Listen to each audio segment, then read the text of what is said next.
នៅព្រឹកថ្ងៃទី9ខែសីហាឆ្នាំ1965ក្នុងបន្ទប់ផ្សាយទូរទស្សន៍ដ៏តូចចង្អៀតមួយកាមេរ៉ាបានផ្ដោតទៅលើបុរសវ័យ41ឆ្នាំម្នាក់ដែលស្លៀកពាក់អាវសខ្លីទឹកមុខស្លេកស្លាំងនិងមានកែវភ្នែកពោពេញដោយភាពខ្ទេចខ្ទៀមផ្លូវចិត្តយ៉ាងធ្ងន់ធ្ងរនៅចំពោះមុខប្រជាជាតិទាំងមូលបុរសឈ្មោះលីក្វាន់យូបានបង្ហូរទឹកភ្នែកដោយមិនលាក់លៀមហើយនិយាយដោយសំឡេងអ៊ូលដាមថាសម្រាប់ខ្ញុំនេះគឺជាពេលវេលាដ៏ឈឺចាប់បំផុតព្រោះពេញមួយជីវិតខ្ញុំតែងតែជឿជាក់លើការរួបរวมគ្នារវាងទឹកដីទាំងពីរថ្ងៃនោះគឺជាព្រឹត្តិការណ៍ដែលប្រទេសម៉ាឡេស៊ីបានបោះឆ្នោតទាត់សង្ហបុរីចេញពីសហព័ន្ធដោយបង្ខំ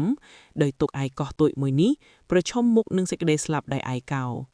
ក្នុងក្រសែភ្នែកសហគមន៍អន្តរជាតិសង្ហបុរីនៅពេលនោះគ្រាន់តែជាកោះភក់ល្បាប់មួយដែលគ្មានធនធានធម្មជាតិគ្មានរ៉ា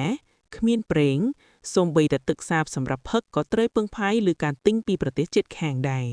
មនុស្សគ្រប់គ្នាទស្សន៍ទាយថាប្រទេសកូនង៉ែនេះនឹងត្រូវរលាបាត់រូបរាងក្នុងពេលមិនដល់ប៉ុន្មានឆ្នាំផង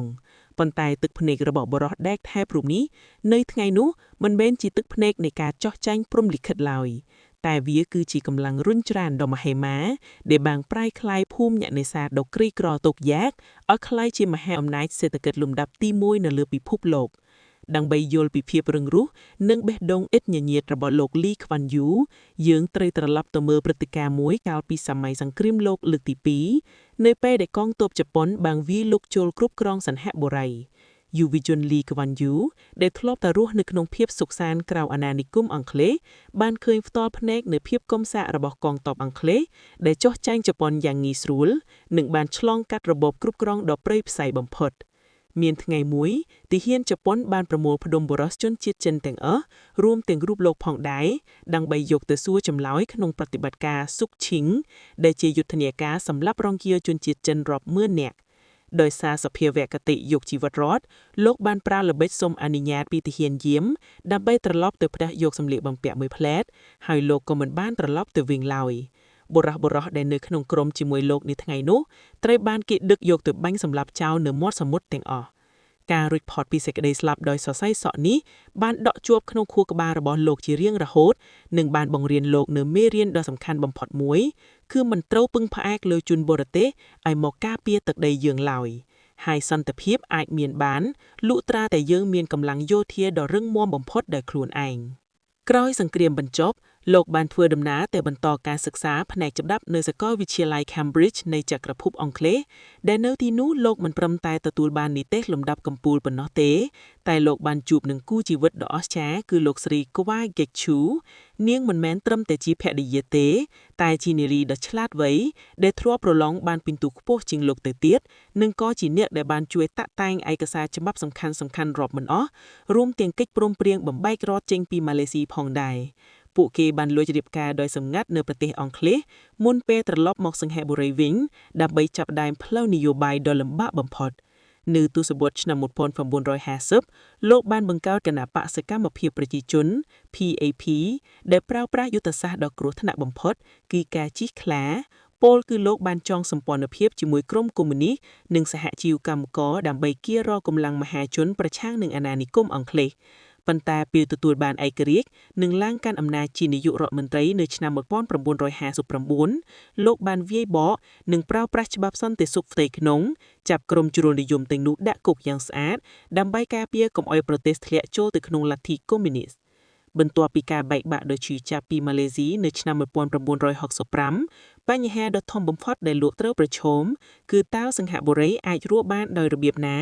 ខណៈដែលប្រទេសជិតខាងជុំវិញខ្លួនដូចជាឥណ្ឌូនេស៊ីនិងម៉ាឡេស៊ីសុទ្ធតែប្រកាន់គោលនយោបាយជាតិនិយមនិងបិទទ្វារមិនស្វាគមន៍ក្រុមហ៊ុនបរទេសលីក្វាន់យូបានធ្វើរឿងផ្ទុយពីគេទាំងស្រុងលោកនឹងទីប្រឹក្សាសេដ្ឋកិច្ចដ៏ស្មោះត្រង់លោក Albert Winsemius បានហោះហើរទៅទ្វីបអឺរ៉ុបនិងសហរដ្ឋអាមេរិកដើម្បីអង្វរឲ្យក្រុមហ៊ុនពហុជាតិ MNC យកលុយមកវិនិយោគនៅសង្ហបុរីលោកបានប្រែក្លាយតំបន់វាលភក់និងព្រៃកោងកាងនៅជូរុងឲ្យទៅជាតំបន់ឧស្សាហកម្មដ៏ធំសម្បើមមួយដោយសន្យាជាមួយអ្នកវិនិយោគបរទេសពីររឿងគឺហេដ្ឋារចនាសម្ព័ន្ធដ៏ហួសអាតកម្លាំងពលកម្មដែលប្រើភាសាអង់គ្លេសនិងស្ថិរភាពសង្គមដែលគ្មានកោតកម្មដាច់ខាត ក្រុមហ៊ុនធំៗដូចជា Texas Instruments និង Hewlett Packard បានចាប់ផ្ដើមបកទីតាំងដែលបង្កើតការងាររាប់សែនកន្លែងនិងទាញសង្ហបុរីចេញពីភាពអត់ធ្មត់ប៉ុន្តែសេដ្ឋកិច្ចតែមួយមិនគ្រប់គ្រាន់ទេសន្តិភាពគឺជាបញ្ហាអាយុជីវិតដោយសារកងទ័ពអង់គ្លេសប្រកាសដកខ្លួនចេញពីតំបន់អាស៊ីសង្ហបុរីគ្មានកងទ័ពសូម្បីតែមួយកំពូលលោកបានសុំជំនួយពីប្រទេសជាច្រើនតែបានត្រូវបដិសេធរហូតទីបំផុតលោកបានលួចតាក់ទងដោយសម្ងាត់ទៅកាន់ប្រទេសអ៊ីស្រាអែលដែលជាប្រទេសតូចតែមានកងទ័ពខ្លាំងឲ្យបញ្ជូនទីប្រឹក្សាយោធាមកជួយរៀបចំកងទ័ពសង្ហបុរីពីចំណុច0ដើម្បីកុំឲ្យប្រទេសអ៊ីស្លាមជិតខាងខឹងផ្លូវទីប្រឹក្សាអ៊ីស្រាអែលទាំងនោះត្រូវបានគេហៅលាក់មុខថាជនជាតិមិចស៊ីកូលីកវ៉ាន់យូបានបង្កើតច្បាប់កាតព្វកិច្ចយោធា National Service ដែលតម្រូវឲ្យយុវជនគ្រប់រូបមិនថាមានឬក្រមិនថាជនជាតិចិនម៉ាឡេឬឥណ្ឌាត្រូវតែចូលហ្វឹកហាត់យោធាជាមួយគ្នាដែលនេះមិនត្រឹមតែជាការការពារជាតិទេតែវាជាការផ្សារភ្ជាប់ចំណងមេត្រីភាពរវាងពូជសាសន៍ផ្សេងគ្នាឲ្យរស់នៅចុះសម្រុងគ្នា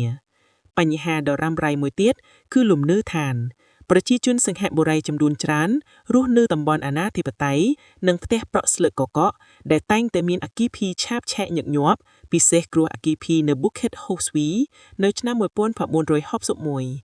លោកយល់យ៉ាងច្បាស់ពីចិត្តសាស្ត្រមនុស្សថាគ្មានប្រជាជនណាហ៊ានលះបង់ជីវិតដើម្បីការពារផ្ទះជួលរបស់ខ្លួនឡើយគេនឹងប្រយុទ្ធតែដើម្បីទ្រព្យសម្បត្តិនិងផ្ទះសម្បែងជារបស់ខ្លួនឯងដូច្នេះលោកបានបង្កើតគម្រោងលំនៅឋានរដ្ឋ HDB និងបង្ខំឲ្យមានការសន្សំប្រាក់កាតព្វកិច្ច CPF ដើម្បីឲ្យប្រជាជនគ្រប់រូបមានលទ្ធភាពទិញផ្ទះផ្ទាល់ខ្លួននៅក្នុងអគារនីមួយៗលោកបានចេញច្បាប់កម្រិតកូតាពូជសាសន៍យ៉ាងតឹងត្រែងមិនអនុញ្ញាតឲ្យជនជាតិណាមួយប្រមូលផ្ដុំរស់នៅផ្ដេកមុខក្នុងតំបន់ណាមួយឡើយដើម្បីការពារកុំឲ្យមានការបែងចែកបកពួកតំបន់និយមឡើយចំពោះបញ្ហាអំពើពុករលួយវិញលីក្វាន់យូបានប្រើកណ្ដាប់ដែកដោយគ្មានការយកឡើយលោកបានផ្ដល់អំណាចពេញលេញទៅកាន់ការិយាល័យស៊ើបអង្កេតការអនុវត្តអំពើពុករលួយ CPIB និងចេញច្បាប់ថាអ្នកជាប់ចោទត្រូវតែជាអ្នកស្វែងរកភស្តុតាងមកបញ្ជាក់ពីប្រភពទ្រព្យសម្បត្តិរបស់ខ្លួនមិនមែនតុលាការជាអ្នករកភស្តុតាងនោះទេរឿងរ៉ាវដ៏រន្ធត់មួយបានកើតឡើងនៅទសវត្សរ៍ឆ្នាំ1980នៅពេលដែលរដ្ឋមន្ត្រីក្រសួងអភិវឌ្ឍជាតិលោកតែឆាងវ៉ាន់ដែលជាមិត្តភក្តិនិងមន្ត្រីជំនិតរបស់លោកត្រូវបានស៊ើបអង្កេតពីបទទទួលសំណូកចំនួន$400,000លោកតែបានសរសេរសម្បត្តិអង្វរសូមជួបលោកលីក្វាន់យូជាលើកចុងក្រោយប៉ុន្តែលោកលីបានបដិសេធដាច់ខាតដោយប្រាប់ថាច្បាប់គឺច្បាប់គ្មាននរណាម្នាក់នៅពីលើច្បាប់ឡើយដោយសារភាពអាម៉ាស់និងគ្មានផ្លូវចេញរដ្ឋមន្ត្រីរូបនេះបានសម្រេចចិត្តធ្វើអត្តឃាតដោយលេបថ្នាំសម្លាប់ខ្លួនឯងព្រឹត្តិការណ៍នេះបានផ្ញើសារដ៏គ្រោះគ្រឿងទៅកាន់ពិភពលោកថារដ្ឋាភិបាលសង្ហបុរីស្អាតស្អំនៅកម្រិតណាដើម្បីទប់ស្កាត់អំពើពុករលួយឲ្យកាន់តែមានប្រសិទ្ធភាពខ្លាំងឡើងលោកបានតាក់តែងច្បាប់ដំឡើងប្រាក់ខែឲ្យរដ្ឋមន្ត្រីនិងមន្ត្រីជាន់ខ្ពស់រដ្ឋាភិបាលឲ្យទទួលបានប្រាក់បៀវត្សខ្ពស់បំផុតនៅលើពិភពលោកស្មើនឹងប្រាក់បៀវត្សនាយកក្រុមហ៊ុនពហុជាតិធំដោយលោកមានទស្សនៈថាបើយើងចង់បានមនុស្សពូកែនិងស្អាតស្អំមកដឹកនាំប្រទេសយើងត្រូវតែហ៊ានផ្ដល់តម្លៃតបស្នងឲ្យស័ក្តិសមបំផុតដល់ពួកគេមិនមែនឲ្យពួកគេធ្វើការបម្រើរាស្ត្រដោយក្រពះទទេឡើយក្នុងន័យសង្គមលីក្វាន់យូគឺជាបិតាដ៏តឹងត្រឹងបំផុតលោកចង់ប្រែក្លាយសង្ហបុរីជាទីក្រុងសួនចារិនដ៏ស្រស់ស្រាយបំផុតលោកបានបញ្ជាឲ្យដាំឈើរាប់លានដើមនិងឈានទៅដល់ការគំធ្លិកភ្នំទាំងមូលចាក់លុបសមុទ្រដើម្បីសាងសង់អាកាសនីយដ្ឋានអន្តរជាតិចាងគីដ៏ថ្នូរថ្នម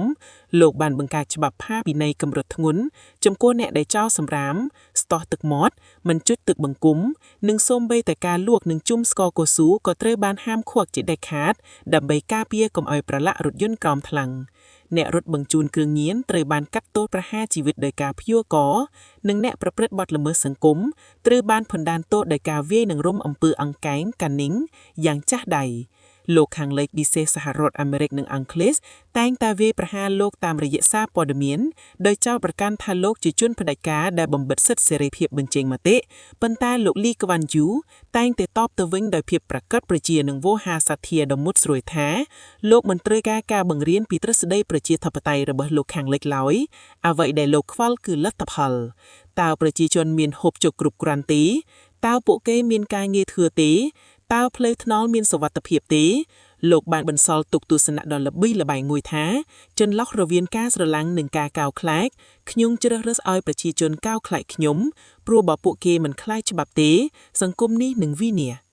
ពេលវេលាបានឆ្លងកាត់រាប់ទសវត្សរ៍កោះតូចដែលធ្លាប់តែលង់កន់ទឹកភ្នែកបានក្រោកឈរយ៉ាងត្រដែតត្រដឹមជាត្បូងពេជ្រប្រចាំតំបន់បន្ទាប់ពីដឹកនាំប្រទេសដោយកណ្ដាប់ដែករាប់31ឆ្នាំ